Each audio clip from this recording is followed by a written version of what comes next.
Next guest describes himself as a psychological illusionist. He claims he can read our minds. Joshua Seth is here for Armageddon in Wellington, but he has made time to pop into our studio so we can put him to the test. Joshua, good morning. Good morning, Paul. Thanks for having me. Great to have you in the studio. Okay, so a few years ago you left Hollywood to tour essentially the world with your show about the power of the mind. You have a book, Finding Focus in a Busy World. Exactly. People ask, how do I do it? How do I read minds or voice things in Hollywood, big budget movies and things? And anything we do, we have to find our focus. And when we do that, we can achieve amazing things. Yet there are constant distractions, technological distractions, children, in my case, pulling our focus in a million directions at once. I mean, it's an extraordinary way to make money, isn't it? What you do. I mean, you go around, you have your stage show. Yeah. And this is the stage show that you have in New Zealand. Right. That you travel around the world and you tell people things that they already know that you're not supposed to know. Right. Basically, you're right.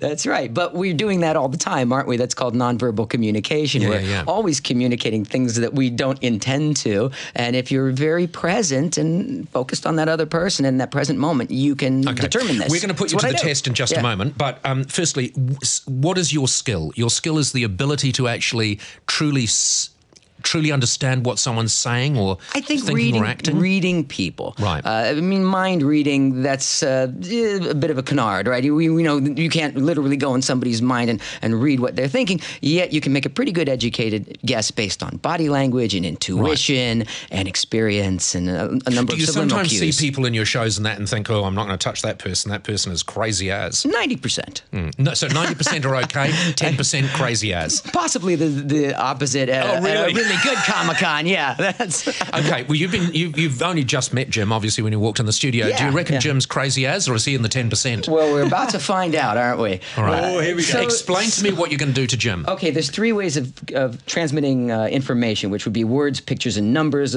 So far, we've talked a lot of words. I want you to picture in your mind a number that is meaningful to you. I used to always do your social security number or something like that. It's too easy to Google those sorts of things, unfortunately, now.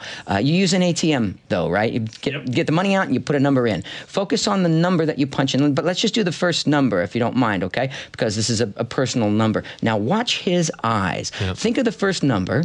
It's either a 1, 2, 3, 4, 5, 6, 7, 8, 9. You are good. His eyes didn't move. They didn't move, but his jaw did. His jaw did. I wasn't watching his jaw. He twitched a bit on the right side. That's a poker player would call that a tell. I believe it was on an 8. Is the first number an 8? Yes? Yes. All right. Now we get to the really good stuff. So easy to read. Focus on the next two numbers. Can we get some spooky music or some sort of thinky music? I've got a card here. Phil, spooky music. All right. My ATM number's going to be out. Here we go. We won't do that. Let's see. All right. Focus on the next two numbers now. Got it, doing math. Okay, I'm going to... This will take me a few seconds. I am pretty fast, but I am adding in my mind. Jim is trying now not to show anything. Going. It's too late.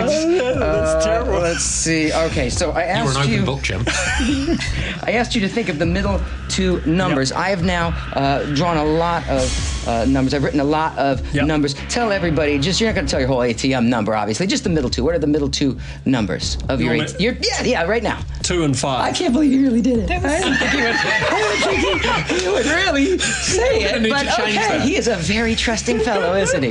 2 and 5, what we in our country, we would call this 25. So if your middle two numbers are in fact 25, those of you in the studio audience and at home, and there is no audience here, it's just us, you'll notice that I wrote both a 2 and a 5. Thank you so much.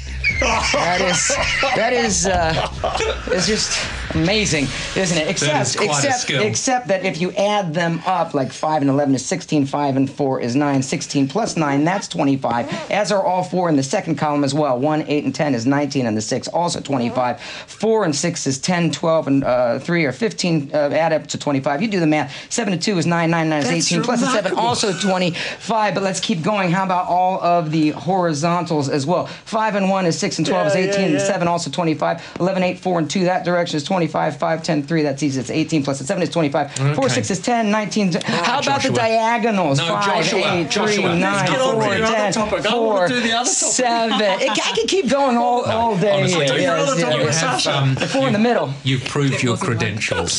That was fantastic. Thank you. Joshua, was the show, we've got amazing. all the details. Your show at the Wellington Opera House. It's on this weekend. We'll have all the details on our website. Thank you so much for coming in, Joshua. Thanks, Bob. Joshua Seth, a psychological illusionist. You look genuinely worried then, Jim.